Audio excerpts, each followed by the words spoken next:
গুনাহ মাপের মাস হিসাবে আমার নবীজির উপরে ধার্য করেছেন, সুবহানাল্লাহ বলেন। এবং নবীজির মাধ্যমে উম্মতকে সেইটা বলা হয়েছে, হে আমার উম্মতেরা, তোমরা শাবান মাসে বেশি বেশি করে আল্লাহর কাছে তওবা করো এবং গুনাহ মাফ চাও। আল্লাহু আকবার বলেন। আর এই রমজান মাসটাকে ইবাদতের মাস হিসাবে ঘোষণা করেছেন। চিৎকার করে বলেন সুবহানাল্লাহ। সেই নবীর উম্মত আল্লাহ পাক রব্বুল আলামিন আমাকে আপনাকে বানাইয়া এই পৃথিবীর মধ্যে প্রেরণ করেছেন, সেজন্য আবারও শুকরিয়া আদায় করি। সকলে বলে আলহামদুলিল্লাহ। আমার বাবাজিরা, মাহে রমাদান মাস চলতেছে, ভালোই লাগতেছে, ঠিক কিনা? ভালোই লাগে, কারণ দিনের বেলা খানা নাই এবং ইফতারের সময় খাবার খাই, ইফতার করি, কত আনন্দ, ভালো লাগে। ছেলে মেয়ে সবাইকে একসাথে নিয়ে বসে আমরা ইফতার করি, ঠিক কিনা? ছেলেরা, ছোট্ট ছোট্ট ছেলে মেয়েরা, তারাও আনন্দ পায়। অনেক ছোট্ট ছোট্ট ছেলে মেয়েরা, তারাও রোজা রাখি, ঠিক কিনা? কথার সময় মারে বলে, আম্মা আমারে ডাক দিও, আমরা পতায় খাইমু তোমার সাথে, রোজা রাখমু। তোর মা যদি ডাক না দে, ওই মেয়েরা কিন্তু আবার কান্দে, ঠিক কিনা? ছেলেরাও কান্দে, মেয়েরাও কান্দে, তবে মা ওই সময় ডাক দে। আর এই রোজার ক্ষেত্রে মা বাধা দেয় না, ঠিক কিনা? এটা একটা প্র্যাকটিস করায়, যে ছোট্টবেলা যদি একটা ছোট ছেলে মেয়েদেরকে রোজা রাখার একটা প্র্যাকটিস করায়, তাহলে বড় হলে সে আর রোজা ভাঙবে না।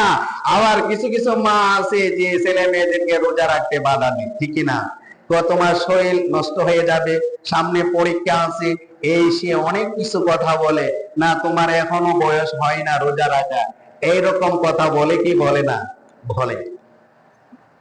কিন্তু আমি বলবো আপনাদেরকে বিনীত অনুরোধ করে, যে ছেলে মেয়েরা রোজা রাখতে ইচ্ছুক তাদেরকে বাধা দিবেন না, যতটুকু পারে।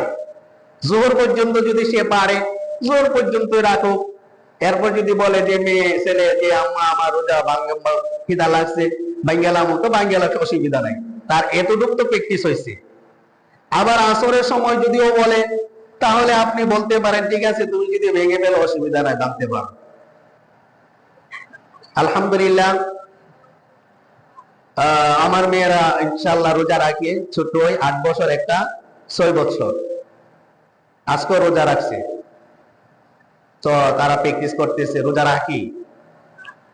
এখন আমার কথা হলো, প্রত্যেক মা এবং বাবার কর্তব্য ছেলে মেয়েদেরকে ছোটবেলায় প্র্যাকটিস করে এগুলা শিক্ষা দেওয়া। যেমন আমি বিশেষ করে বলি প্রায় খুতবা এবং আলোচনায়, যে আপনাদের ছোট্ট ছোট্ট যে ছেলেরা আছে তাদেরকে মসজিদে পাঠান, মসজিদ মুখী করে। আয়সা দুষ্টামি করুক, অসুবিধা নেই, ঠিক কিনা?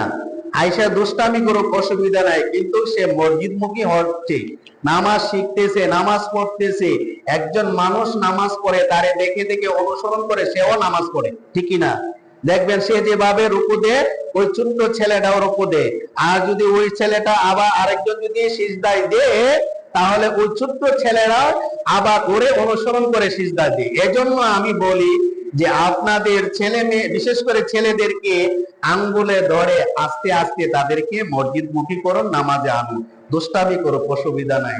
দুষ্টামি এর চাইতে আরো বেশি দুষ্টামি করে এই সৌদি আরবের ছোট ছোট ছেলেরা, তারা কিছু বলে নাই, কোন মুসল্লি তাদেরকে ধমকও দেয় নাই যে তোমরা কেন এরকম করো, বরঞ্চ তারা ধৈর্য ধারণ করে আর তারা ঠিকই নামাজ পড়ে, কিন্তু ওই বাচ্চাদেরকে ধমক দেয় নাই। আল্লাহ রাসূল বলেছেন, ও আমার উম্মতেরা, আমার ছোট্ট ছোট্ট কচি কচি মরা যে উম্মত যারা আছে, তাদেরকে তোমরা মসজিদ মুখী করো, তাদেরকে তোমরা ধমকও দিও না, তারা যদি দুষ্টামি করে তোমরা ধৈর্য ধারণ করো। আল্লাহু আকবার বলে।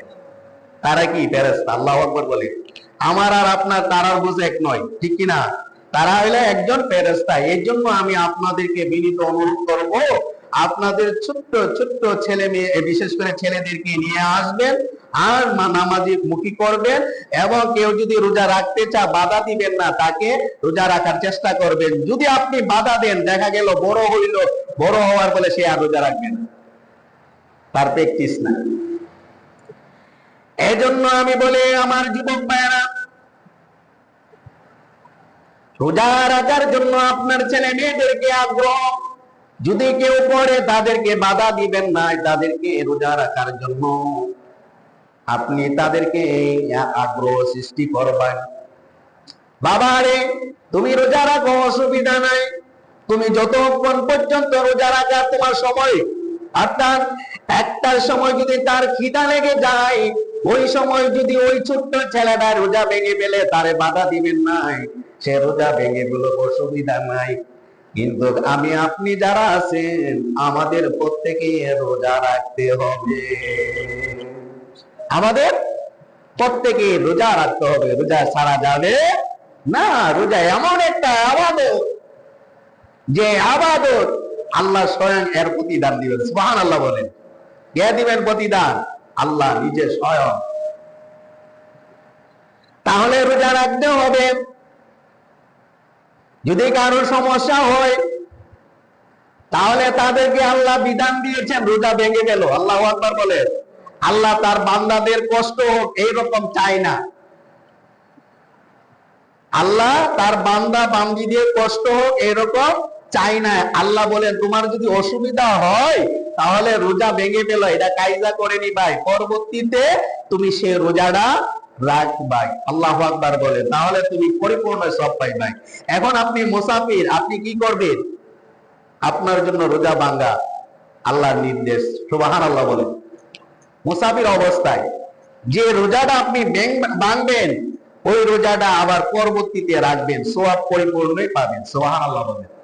আর আপনি মুসাফির নয়, তাহলে যদি রোজা ভেঙে ফেলেন, আজকে বলবেন যে জুমায়ের তাহিরি বলছে যে রোজা ভাঙার জন্য, কিন্তু বুঝতে হবে রোজা ভাঙা কার জন্য? মুসাফিরের জন্য।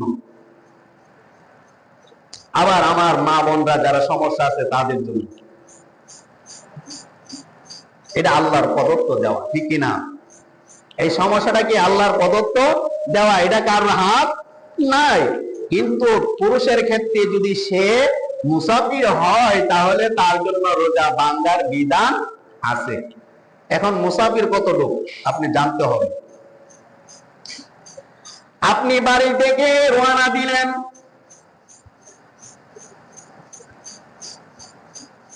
আপনি বাড়ি থেকে রওনা দিলেন